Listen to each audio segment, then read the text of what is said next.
নেতা কর্মীরা এবং গণমাধ্যমে আমার সহকর্মীবৃন্দ, আসসালামু আলাইকুম। আমি আজ কোনো বক্তব্য দেব না। কারণ হলো, আজকে আমার দরিদ্র পত্রিকার দরিদ্র সাংবাদিকরা একটা পারিবারিক রিউনিয়নের আয়োজন করেছে, সেখানে আমাকে যেতে হবে। তো আমি অনেকগুলো সভায় দেখেছি যে আমাদের মধ্যে একটা অসৌজন্যমূলক ব্যাপার আছে, যে ব্যস্ত মানুষেরা বক্তৃতা দিয়ে চলে যান, অন্যের বক্তৃতা শোনেন না। এটা আমি মনে করি খুবই অসৌজন্যমূলক আচরণ। এই আচরণটা আমি করতে চাচ্ছি না আজকে। এই জন্যে আজকে আমি কোনো বক্তব্য দেব না, শুধু কয়েকটা নাম উচ্চারণ করে যাব। সম্ভবত আমি না করলে এই নামগুলো আর কেউ এখানে উচ্চারণ করবে না। তো সেই নামগুলো উচ্চারণ করে আমার বক্তব্য আমি শেষ করে দেব। প্রথমে যে নামটি আমি উচ্চারণ করতে চাই, তিনি আমাদের গাজী ভাই, মরহুম গাজী ভাই রুহুল আমিন গাজী। তাকে ভুয়া মামলায়, ক্যান্সার আক্রান্ত গাজী ভাইকে ভুয়া মামলায় জেলখানায় রেখে বিনা চিকিৎসায় মৃত্যুর দিকে ঠেলে দেওয়া হয়েছে।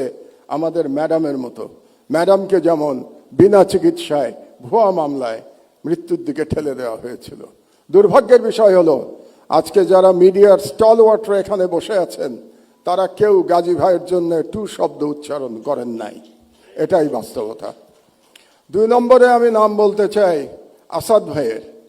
আসাদ ভাইকে আমাদের মধ্যে প্রবীণতম সম্পাদক, তাকে ছাত্রলীগের গুন্ডারা অফিসে ঢুকে দাড়ি ধরে নামিয়ে পুলিশের কাছে তুলে দিয়েছে এবং বছরের পর বছর তিনি জেলে থেকেছেন।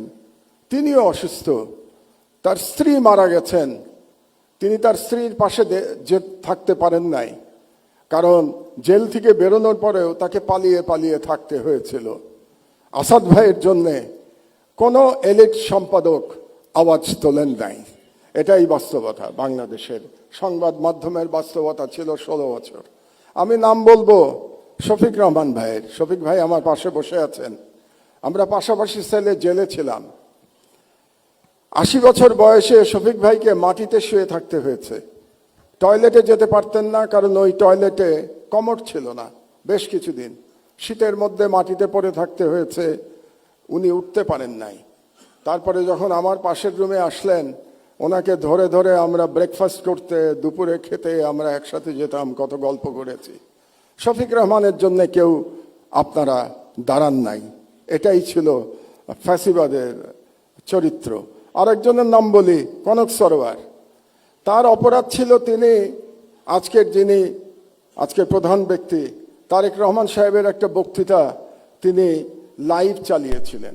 এই অপরাধে তাকে 1 বছর প্রায় জেলে থাকতে হয়েছে। তার কোম্পানির চিফকে আমি সালাম সাহেবকে এখানে দেখতে পাচ্ছি। শুধু তাই না, তার বোনকে ভুয়া মামলায়, ড্রাগের মামলায় একজন মহিলাকে, একজন গৃহবধূকে মাসের পর মাস জেলে থাকতে হয়েছে।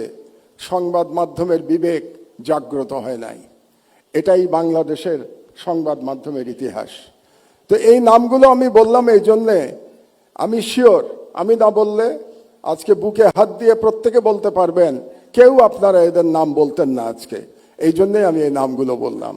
আর আমি জনাব তারেক রহমানকে একটা ছোট্ট পরামর্শ দিয়েই বক্তব্য শেষ করব। 1 মিনিট। শেখ মুজিবুর রহমান মুক্তিযুদ্ধের সাথে জড়িত ছিলেন না। তিনি জানতেন না মুক্তিযুদ্ধ কিভাবে হয়েছে, এবং তিনি ফিরে এসেও জানার চেষ্টা করেন নাই মুক্তিযুদ্ধ কিভাবে হয়েছে। তাকে আওয়ামী লীগের লোকজন যা বলেছে এবং ভারতীয় পক্ষ যা বলেছে, সেটাকেই তিনি ধরে নিয়েছিলেন। এটাই মুক্তিযুদ্ধের ইতিহাস ছিল। এই জন্যই তিনি ব্যর্থ হয়েছিলেন। জনাব তারেক রহমান, আপনি 17 বছর দেশে ছিলেন না, আপনি জানেন না এখানে কি হয়েছে। আপনার বিশিষ্ট লোকজন আপনাকে যা বলেছে এটাই আপনি শুনেছেন, এবং এখন যারা মিডিয়ার নতুন বন্ধুরা আপনাকে যেটা বলছে সেটাই আপনি শুনছেন, এবং সেটাই আপনি মনে করছেন এটাই বাংলাদেশের 17 বছরের ইতিহাস। বাংলাদেশের 17 বছরের ইতিহাস এটা না। সেই ইতিহাস আমি বর্ণনা করব ভবিষ্যতে। যদি আপনি এরকম কোনো অনুষ্ঠানের আয়োজন করেন এবং সেই অনুষ্ঠানে আমাকে 15 মিনিট সময় দেন, তাহলে বাংলাদেশের মিডিয়ার ইতিহাস, 50 বছরের ইতিহাস আমি বর্ণনা করব। সেই প্রত্যাশা ব্যক্ত করে আমার বক্তব্য শেষ করছি। আপনারা শুনলেন, আমাকে দাওয়াত দিয়েছেন এখানে, এই জন্য ধন্যবাদ জানিয়ে আমার বক্তব্য শেষ করছি। আল্লাহ হাফেজ। বাংলাদেশ জিন্দাবাদ।